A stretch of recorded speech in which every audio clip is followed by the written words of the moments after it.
गांव बड़गांव अपने घने जंगलों और डरावनी कहानियों के लिए प्रसिद्ध था।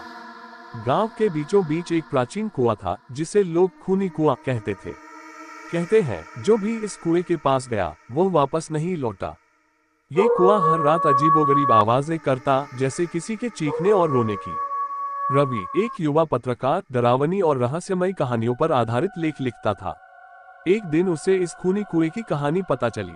उसने तय किया कि वह इस रहस्य से पर्दा उठाएगा। रवि ने अपने दोस्त मोहन और कविता को इस मिशन में साथ चलने के लिए मना लिया। तीनों ने तय किया कि वे रात में कुएं के पास जाएंगे और वहां जो कुछ भी होगा उसे कैमरे में रिकॉर्ड करें। अमावस्या की रात, जब पूरा गांव गहरी नींद में था, रवि, मोहन और कविता अपने कैमरे और टॉर्च लेकर कुएं की ओर निकल पड़े।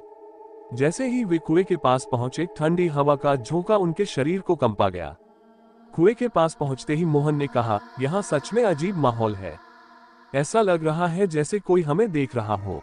रवि ने उसे शांत करते हुए कहा, डरने की जरूरत नहीं, हमें बस रिकॉर्ड करना है और पता लगाना है कि ये आवाजें कहां से आती हैं। जैसे ही उन्होंने कैमरा ऑन किया, कुएं से एक जोरदार चीख सुनाई दी। कविता ने डर के मारे रवि का हाथ पकड़ लिया।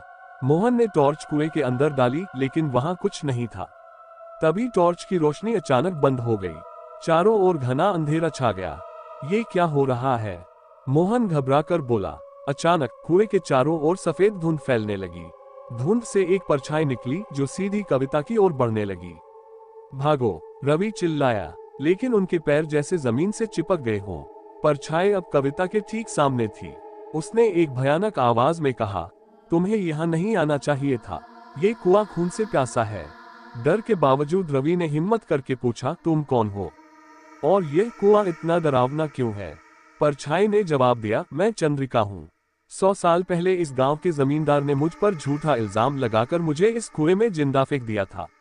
तब से मैं हर उस इंसान को अपने साथ खींच लेती हूँ जो यहाँ आता है। लेकिन क्यों? कविता ने कांपते हुए पूछा। मुझे न्याय चाहिए, चंद्रिका ने गुस्से से कहा। तीनों दोस्तों ने ठान लिया कि वे चंद्रिका की कहानी को जानने और उसे न्याय दिलाने की कोशिश करेंगे। वे गांव के बुजुर्गों से बात करने लगे। एक वृद्ध महिला ने बताया, चंद्रिका निर्दोष थी। जमींदार ने अपनी हवस पूरी न कर पाने के कारण उसे बदनाम किया और इस कुएं में फेंक दिया। उसकी आत्मा आज भी न्याय की तलाश में भटक रही है। रवि ने गांव के लोगों को इकट्ठा किया और चंद्रिका की कहानी बताई। गांव वालों ने उस जमींदार के वंशजों से माफी मांगने और चंद्रिका की आत्मा की शांति के लिए पूजा करने का फैसला किया।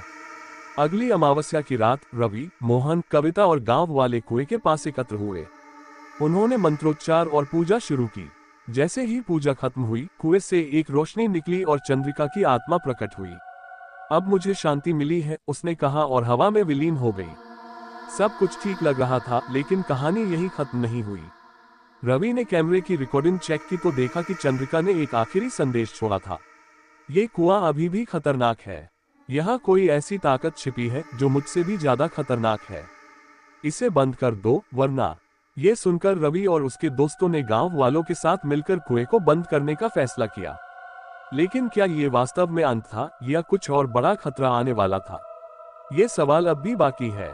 अगले भाग के लिए तैयार रहें, क्योंकि खूनी कुएं का रहस्य अभी पूरी तरह सुलझा नहीं है।